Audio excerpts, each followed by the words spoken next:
Chavez Jr. for life.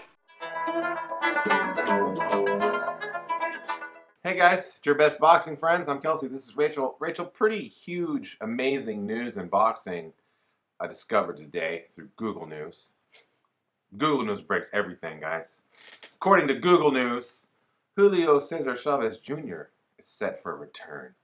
Now, it's pretty strange that he will be coming back. But you know, he's 33 years old, Rachel. He hasn't fought since 2017 when he lost virtually every second of a fight against Canelo Alvarez in a catchweight fight between wherever Alvarez was fighting at the time and heavyweight. Because basically, remember, it was not a competitive fight at all.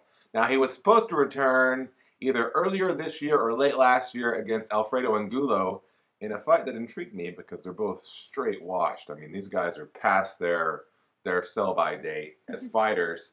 But hey, I'm all, honestly, like, when people continue to fight, as long as they fight their level of competition, I'm fine with them fighting. So I've seen everything from Chavez Jr.'s coming back on the undercard of Manny Pacquiao versus Keith Thurman.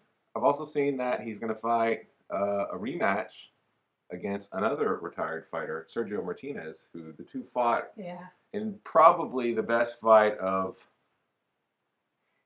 No, I don't know. It's not the best fight of Chavez's career because he lost every single round until the last round, and he scored the knockdown, remember, at the very end of the fight. What are your impressions, Rachel? All that to say, what are your impressions of seeing possibly the legend, the Fruit Loop legend? I even wore my Chavez Jr. shirt. The first fight I ever covered from ringside. Stand up. So the first fight I ever covered from ringside was Julio Cesar Chavez Jr. defending his world middleweight championship against Peter Manfredo. Was it Peter Manfredo? Was that his name? Yeah. Yeah, my dude from the Contender series. Yeah. Anyway. Why'd you wink when you said? Well, because he did have the WBC middleweight title belt, but remember that it was basically sanctioning organization shenanigans that got him the belt. Okay. Sergio Martinez was the middleweight champion. Right. And they kind of finagled it to where Chavez got the belt and had it, and then they met in a unification, and then Martinez was, hey, I'm still middleweight champion. Dominated that fight. Yeah. Well, here's the thing. For some reason, we have a soft spot in our hearts for Chavez Jr. I do. And I can't explain it, really. Yeah. Like, I'm like, okay, I'll watch this guy fight every time he wants to fight. And I know that half the time he's not prepared. Half the time he's out of shape. Way more than half the time.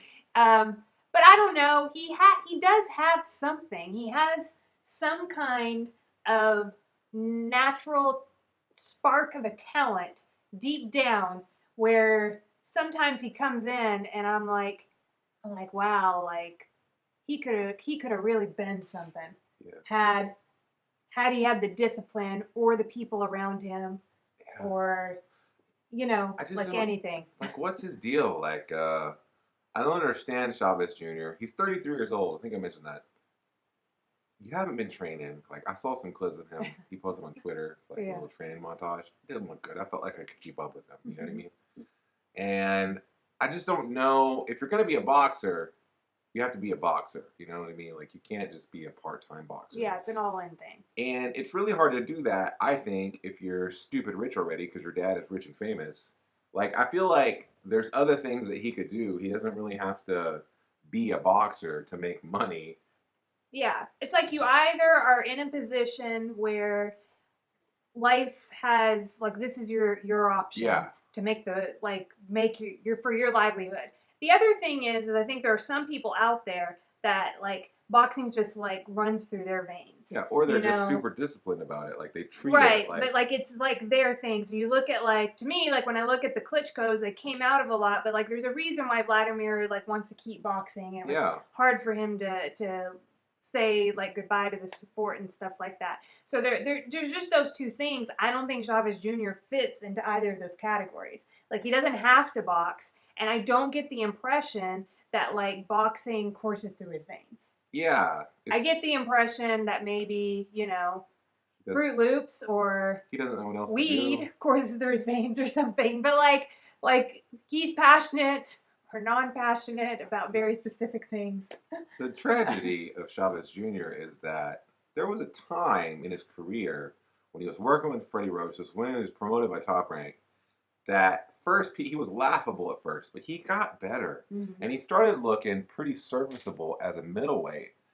He was so much bigger usually than his opponents, but he could still make the middleweight limit. And then Freddie Roach did a really great job of teaching him things, and he got to where he was fairly decent as a middleweight contendery type person. I mean, he beat Andy Lee. That's no joke. Andy Lee, no, and that's why I was going to reference to him to use his size and kind of overpower or bully his opponent. Yeah. And he did it in such a way, Andy Lee was just the perfect opponent to do that to, because he lost his way in the middle of that. In that round, he just. And it's a fun thing to watch. I love when fighters fight the way that prime, I guess, Chavez Jr. fought. Yeah. It's just that to fight that style and to be that kind of fighter, it's a total commitment. That's the hardest thing to do in boxing, is to be a pressure fighter. A big pressure fighter that comes forward and throws a lot of heavy punches. I think that for me, probably Chavez he's got a few more fights in him that Rachel will watch no matter what, until I just completely give up. Yeah.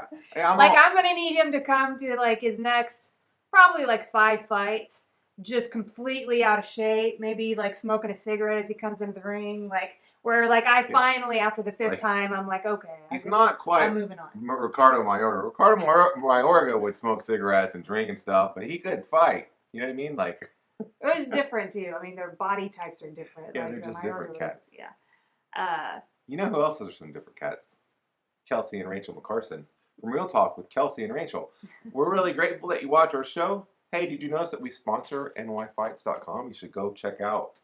Michael Woods has a great website. I actually write for that website as well, nyfights.com. It's not just NY Fights, it's all fights with an NYC edge. Now you may wonder, how does a Texas writer fit into all this? I'm not really sure. But listen, we're going to New York here in a couple weeks, so I'm going to gain that edge up there and bring it to this. Can you do a New York accent? No. I can't even. Yeah. No. I can't even think of one. I know. I can't either. I can think of Boston. Forget about it. Is that New York? Is that? I don't know. Is this New York? Hello, I'm from New York, am I? Take the lift. Shrimp on the barbie. That's not New York. No.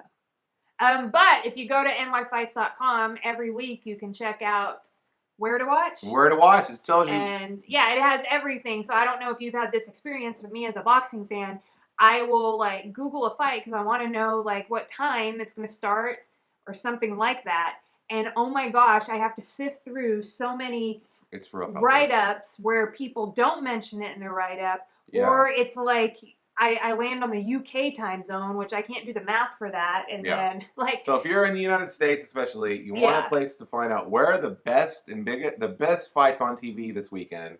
How do I watch them? What channel they're on? All that good stuff at nyfights.com. It's called Where to Watch. I write it every week. It usually publishes on Thursday or Friday. It's for the weekend.